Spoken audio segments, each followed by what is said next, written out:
আজকে আমার মেয়েরা বলল আম্মু পোলাও রোস্ট খাবো। আর মেয়েদের কথা রাখার জন্যই আমি এখানে একটা মুরগি 4 ভাগ করে নিয়েছি। রোস্টের মধ্যে যা যা লাগবে আমি এখানে সব রেডি করে নিয়েছি। এখানে নিয়েছি পেঁয়াজ, কাঁচামরিচ, টক দই। এখানে পানি ঝরানোর জন্য মাংসটা আমি একটা চালনির মাধ্যমে রেখে দিয়েছি যাতে পানিটা ঝরে যায়। এখন মাংসটা আমি সসপ্যানে নিয়ে নিব। সসপ্যানে নেওয়ার পর স্বাদ মতন লবণ দিয়ে ভালো করে এপিট উপিট ভালো করে মেখে নিতে হবে। মাখা হয়ে গেছে, এখন আমি 30 মিনিটের জন্য রেস্টে রেখে দেব। আর এখানে নিয়ে নিয়েছি আমি রাঁধুনি রেডিমিক্স রোস্ট মশলা। এখন প্যাকেটটা খুলে একটা বাটিতে করে মশলাটা আমি নিয়ে নেব। মশলাটা এখন আমি টক দই পানি দিয়ে ভালো করে মিক্স করে নেব। আর আমার কাছে ভালো হয় যে বাটাবাটি ঘষাঘষি ছাড়া রাঁধুনি রেডিমিক্স রোস্ট মশলা দিয়ে রান্না করলে রান্নাটা খেতেও অনেক সুস্বাদু লাগে। এখন আমি কড়াইতে তেল দিয়ে পেঁয়াজ দিয়ে পেঁয়াজটা এখন বেরেস্তা করে নেব। আর পেঁয়াজটা কিন্তু ডুবো তেলে ভাজতে হবে, না হলে বেরেস্তা মচমচা হবে। এখন আমি রোস্টের জন্য মাংসগুলো হালকা আছে ভেজে নেব। আজকে আমি আপনাদের সাথে আরেকটা কথা শেয়ার করব।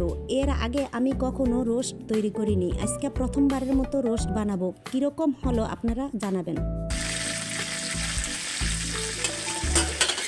এখন রোস্ট বাজার তৈলে দারচিনি, 2টা এলাচ দিয়ে পেঁয়াজ ফোড়ন করে ভালো করে নেড়েচেড়ে একটু পানি দিয়ে দেব। এখন দিয়ে দিব স্বাদ মতো লবণ, একটু আদা বাটা, রসুন বাটা আর একটু দিয়ে দিব হালকা মরিচের গুঁড়ো। একটু ভালো করে নেড়েচেড়ে কষিয়ে এখন একটা টমেটো আমি গ্রেট করে নিয়েছি, টমেটোটা এখন দিয়ে দিই। রাঁধুনি রেডিমিক্স মশলাটা আমি প্রথমেই টক দই পানি দিয়ে ফেটিয়ে রেখে দিয়েছিলাম। রাঁধুনি রেডিমিক্স রোস্টের মশলাটা এখন আমি ভালো করে কষিয়ে নিব। আর এইদিকে একটু ফাঁকে আমি গরু দুধ পানি দিয়ে ভালো করে গুলিয়ে নেব। রোস্টের জন্য মশলা কষানো হয়ে গেছে, এখন আমি আস্তে ধীরে মাংসগুলো দিয়ে আলতোভাবে নেড়েচেড়ে গুলিয়ে রাখা গরু দুধটা দিয়ে দেব।